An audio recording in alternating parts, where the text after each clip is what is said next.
to the Rockford Circle.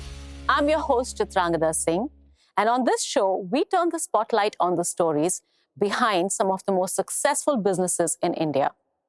My guest for today is a visionary with the ability to transform your wanderlust into lived experience and possibly can take you around the world in 80 days or less.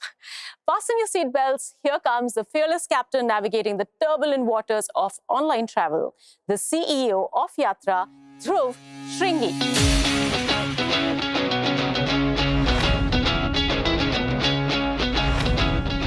Hi. Hi, Chitrangada. Pleasure to meet you. Welcome to the Rockford Circle. Thank you.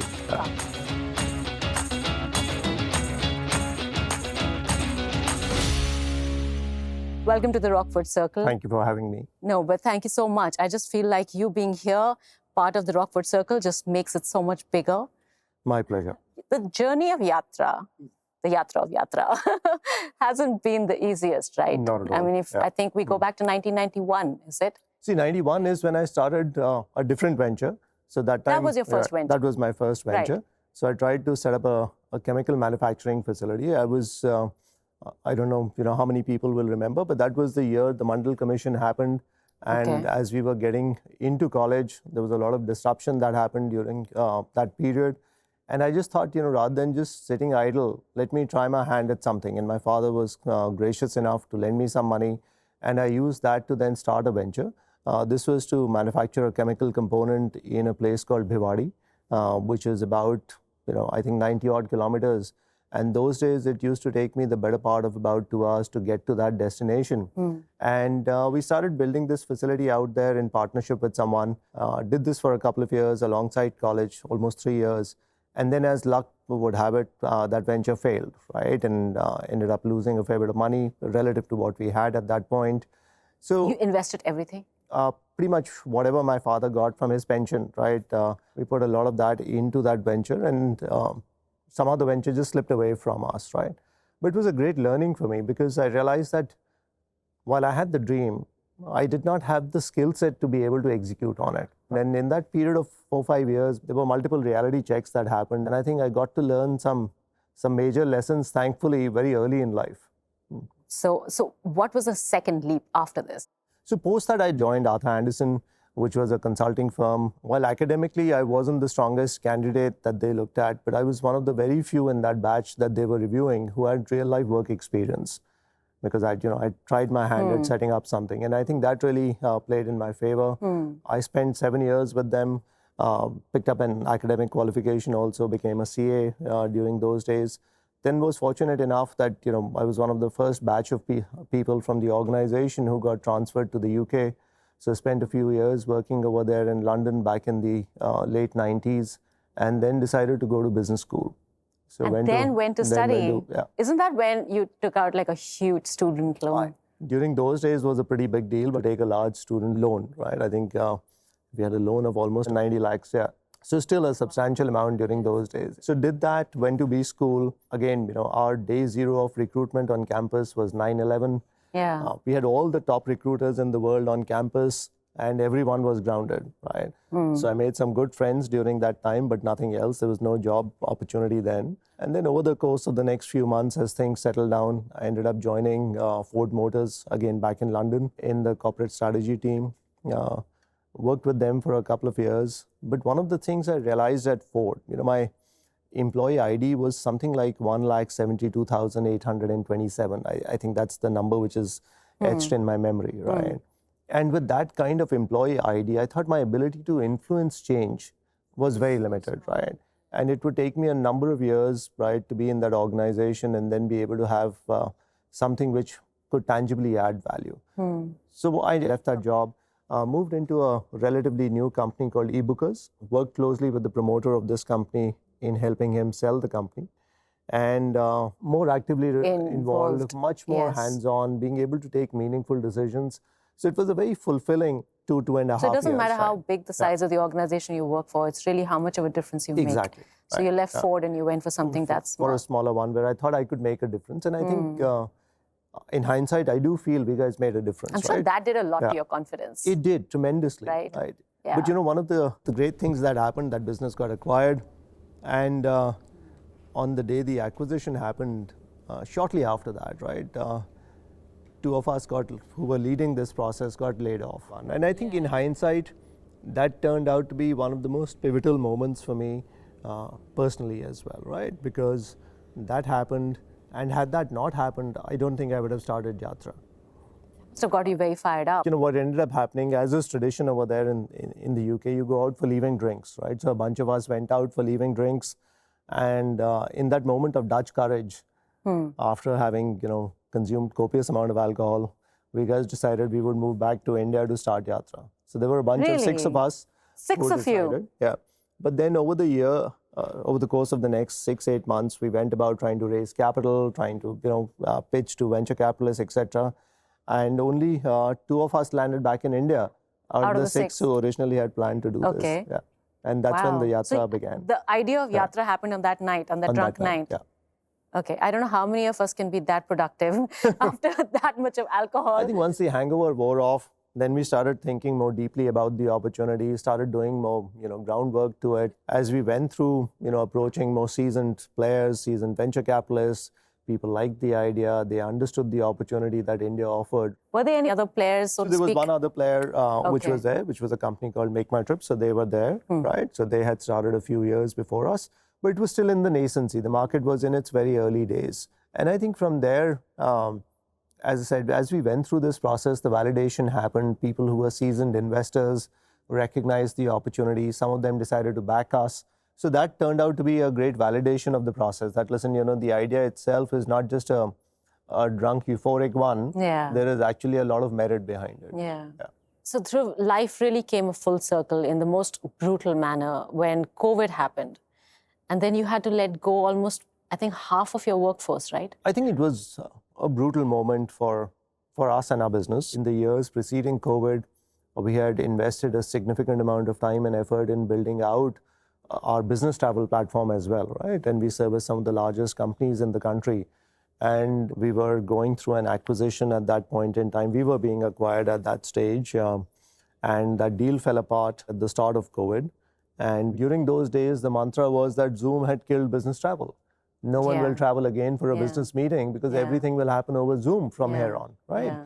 So that was one big thing that we were grappling with, not knowing what is the outcome of this, right? When will this end? And when it ends, what will be the nature in which our industry will emerge? Yeah. So from 31st of March 2020, where we were 2,000 people, by 30th of June, we had gone down to 970, almost 60% of our workforce. And that was a really trying period, and having to let go so many people. But I think in hindsight, the fact that during those days we didn't give up, and the fact that during those days we took some really tough calls on rebuilding our business, we always believed, contrary to what people said, that life will come back to normal, people will travel again, human beings are social animals.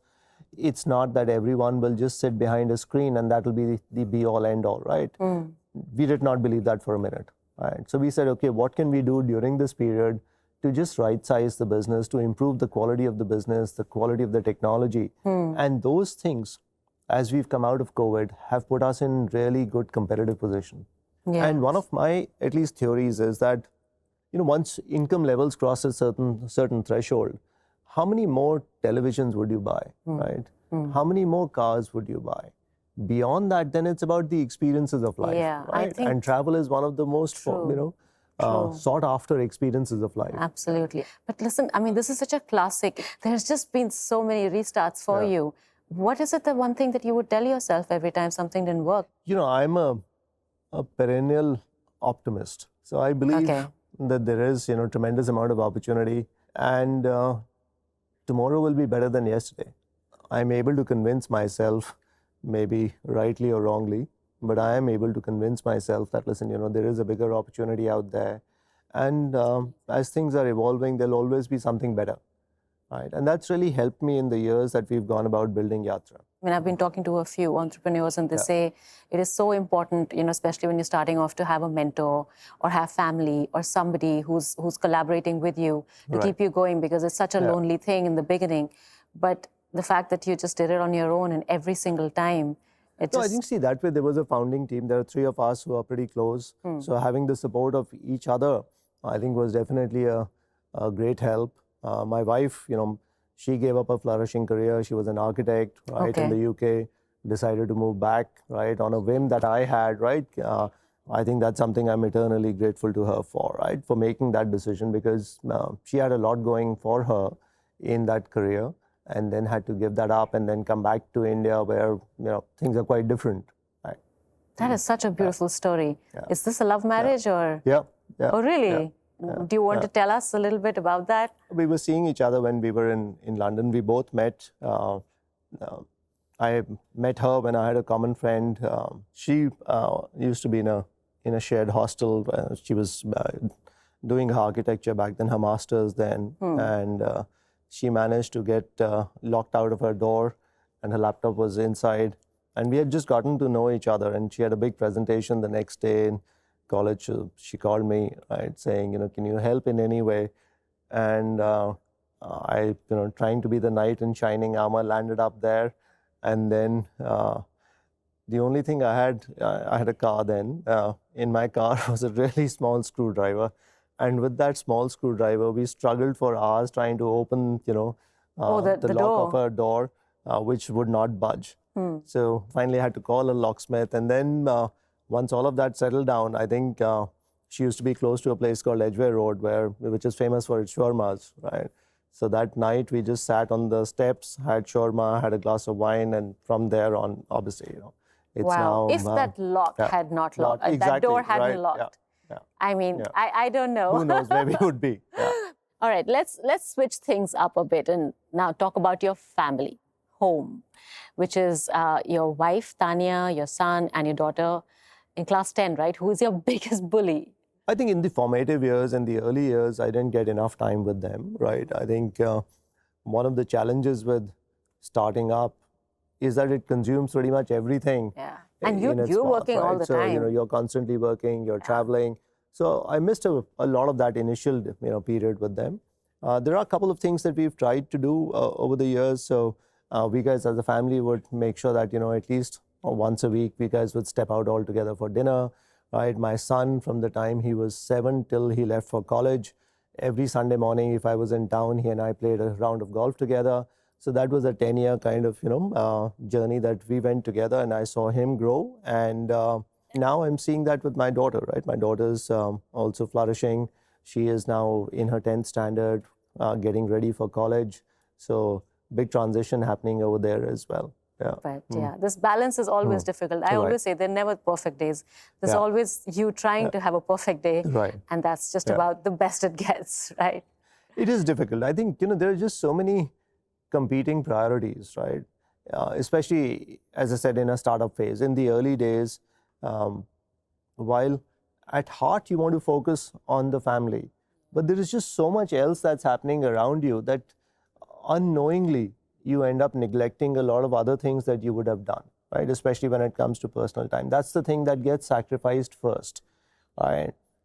Today, when I look back, 15, 17 years down the road, was that call in the middle of dinner important? Maybe not.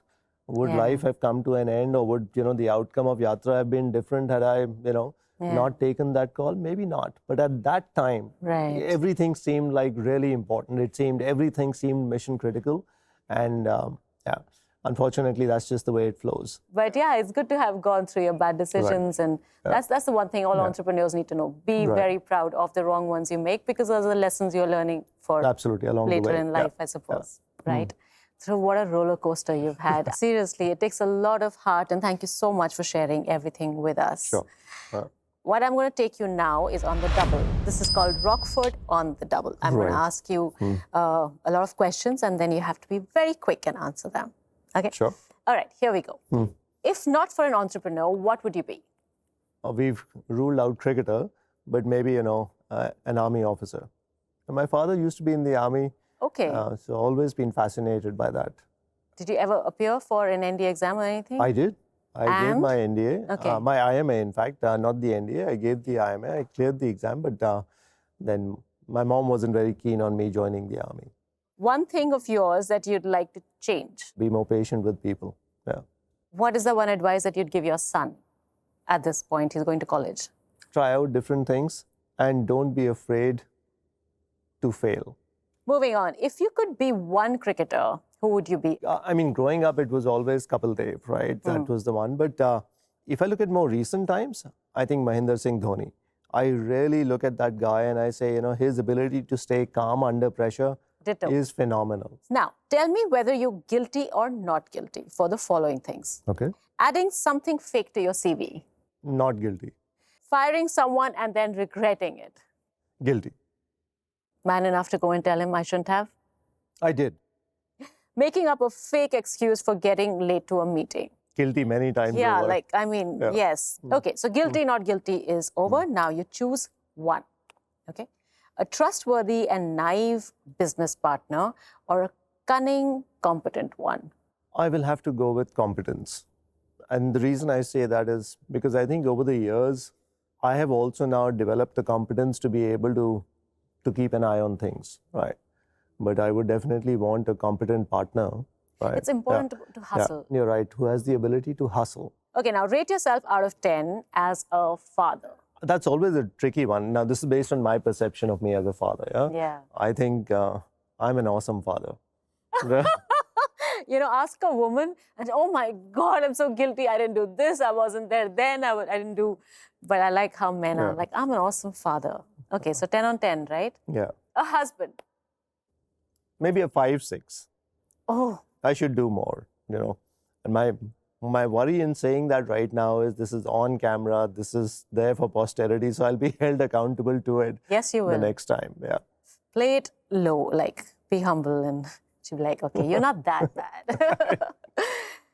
A pet lover. As a pet lover, I think maybe an 8 or 9. The only thing I'm not able to do is spend more time. I would love to spend more time with her.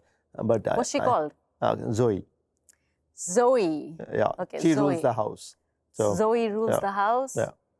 Okay, a cricketer. I mean, the reality check of that is between a 3 and a 4, if I really look at it. Yeah. Okay. Yeah. A cricket lover, 10 on 10. 10 on 10. And finally, a CEO or boss. So rating as a singular rating is very hard to do. Right? I think there are different facets in which maybe one is better, and there will be one where there is a lot of room for improvement, right? So I think a composite maybe 6, 7, but as I said, who would you if is there somebody who inspires you? What I was saying was, if I look at from a creativity point of view, an ability to take risks, you'll see people like Elon Musk being on the 10 on 10 spectrum, right? And then if you see others who've really shown how they can put a team together, build a great business, which was, maybe in a difficult spot. See what Satya Nadella has done to Microsoft, right?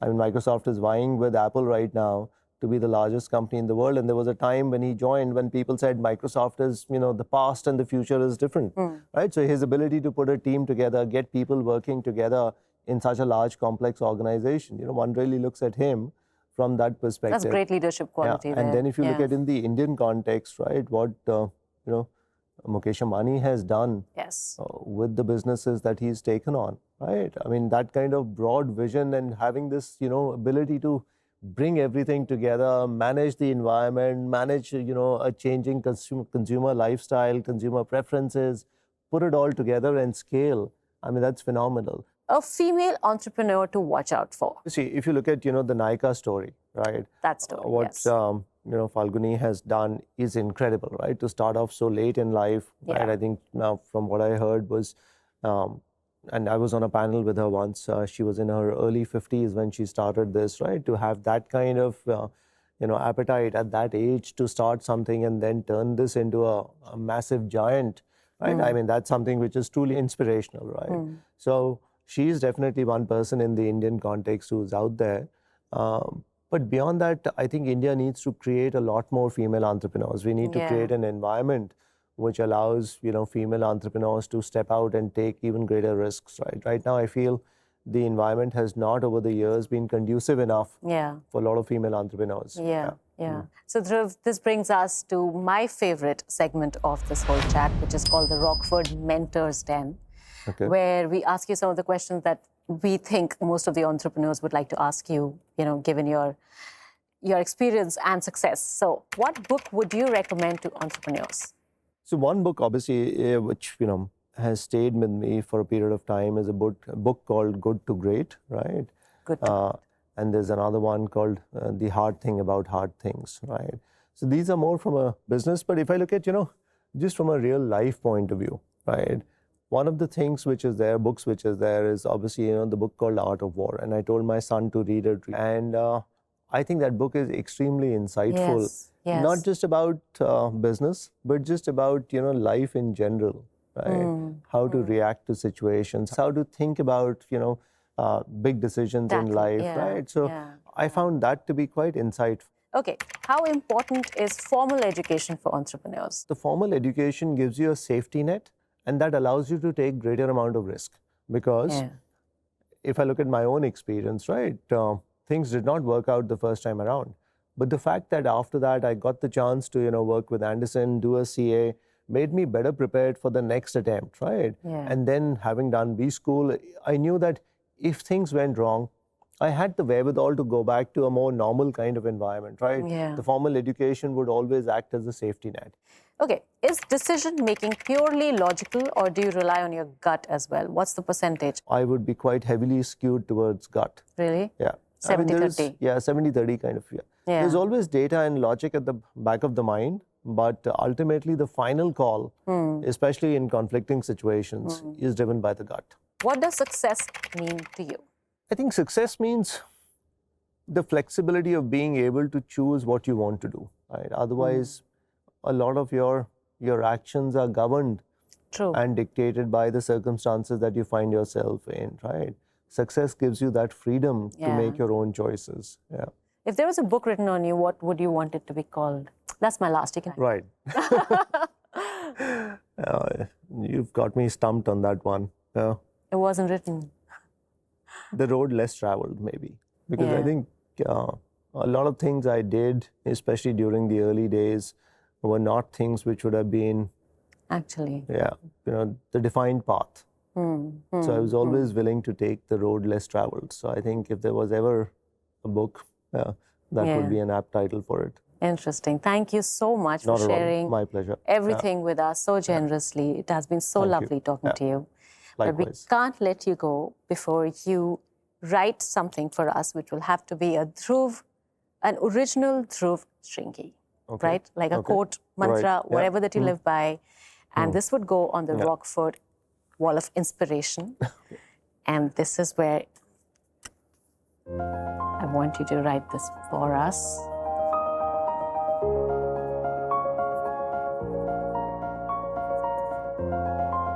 Thank you so much. Thank you. Believe in yourself and seize the moment. Yeah. Well, don't we all want to do this? The hardest thing to do.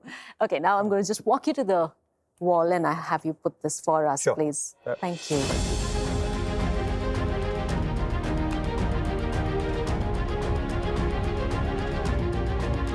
Lovely. That looks really nice on that wall. Thank you so much. It was such a pleasure. I am having a blast speaking to some of India's best.